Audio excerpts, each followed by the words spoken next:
Hi hello friends, welcome to Telugu అబ్బాయి kitchen cooking channel. ముందుగా మీ అందరికీ శ్రీరామనవమి శుభాకాంక్షలు. ఈరోజు నేను సేమియా పాయసం చేస్తున్నాను, చూసేయండి. నేను నెయ్యిలో సేమియాలు వేయించానండి, ఎందుకంటే అది లాస్ట్లో చెప్తాను. నేను నూనెలే చక్కగా వేపుకుంటాను. ఇలా ఒకటి తెల్లగా ఒకటి బ్రౌన్ కలర్ వచ్చేలాగా వేపుకోవాలి. మరీ బ్రౌన్ కలర్ కూడా అక్కర్లేదు, ఇలా అంటే సరిపోతుంది. ఇలాచీలు ఒకటే పడితే బాగుండదు. ఇలా కొంచెం చక్కెర వేసుకొని ఒక 10 ఇలాచీల దాకా వేసుకొని మిర్చి పట్టేసుకోవాలి. మిర్చి పట్టేసుకున్న తర్వాత అది పక్కకు పెట్టుకుందాం.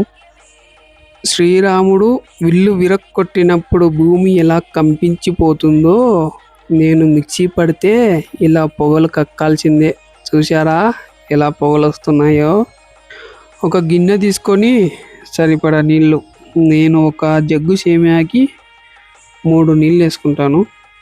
మీరు చక్కెర అయితే 1కి 2 పాలు కూడా వేసేసుకుంటున్నాను. నేను నీళ్ళు వేసుకున్న తర్వాత ఇవి 2 లీటర్ల పాలండి. 2 లీటర్లని 1 లీటరే పాలు వచ్చాను అనుకుంటున్నారా? ఉండండి, ఇంకొక పాల ప్యాకెట్ కూడా చింపేసి పోసేస్తాం ఈ ముందరే.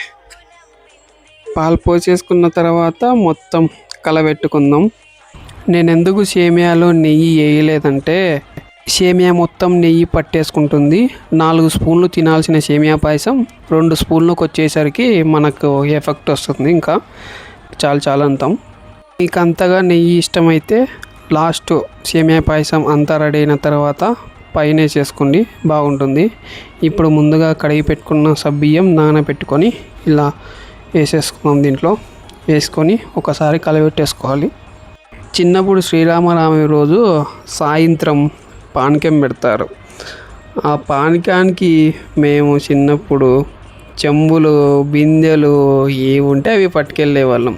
అక్కడున్న పూజారి, నేనెన్నో మోసాలు చూశానురా, ఇలాంటి మోసాలు ఎప్పుడు చూడలేదురా అని అనేవాడు. చక్కెర చెప్పినా కదండి, 1కి 2. ఇంకా మీకు సరిగ్గా తీపి తలగదలేదంటే ఇంకా కొంచెం వేసుకొని కలబెట్టుకొని చూసేసుకోండి. ఇప్పుడు ముందుగా రెడీ చేసి పెట్టుకున్న సేమియాలు దీంట్లో కొన్నిగా వేసేసుకుందాం. చూసారా ఎలా ఉన్నాయో? బ్రౌన్ కలర్ లాగా. అన్ని బ్రౌన్గా లేవండి, ఒకటి తెల్లగా ఒకటి బ్రౌన్గా ఉంది. బాగా చూసుకోండి. ఇలా వేసినట్టు వేస్తే మంచిగా కలబెట్టుకోవాలి, అంతే. అయోధ్యలో రాజు దశరథుడు సంతానం కోసం యజ్ఞం చేశాడు. ఆ యజ్ఞం ఫలితంగా శ్రీరాముడు జన్మించాడు. శ్రీరాముడు చిన్నప్పటి నుంచి ధర్మం, నిజాయితీగా గౌరవం పాటించాడు. ఆ తరువాత తన తండ్రి మాట కోసం 14 సంవత్సరాలు అరణ్యవాసం చేశాడు. ఆ సమయంలో సీతమ్మను రావణుడు అపహరించాడు.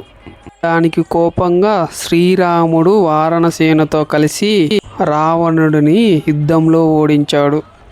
చివరిగా సీతమ్మతో కలిసి అయోధ్యకు తిరిగి వచ్చి ప్రజలతో సంతోషంగా రాజ్యాన్ని పాలించాడు. ఈ కథలో సందేశం ఏమిటంటే, ధర్మం, సత్యం, వాగ్దానం ఇవి ఎప్పుడూ వదలకూడదు. ధర్మం వదిలితే విజయం ఉండదు. మాట నిలబెట్టుకోవడం మనిషి గొప్పతనం. సత్యం ఎప్పుడు చివరికి గెలుస్తుంది. ధైర్యం, నమ్మకం విజయానికి మార్గం. అంతేనండి.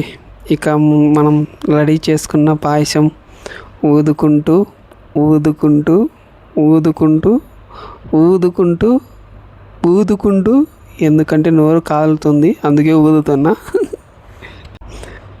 తిని చూద్దాం. అబ్బా భలే వచ్చిందండి సేమియా పాయసం, సింపుల్గా టేస్టీగా.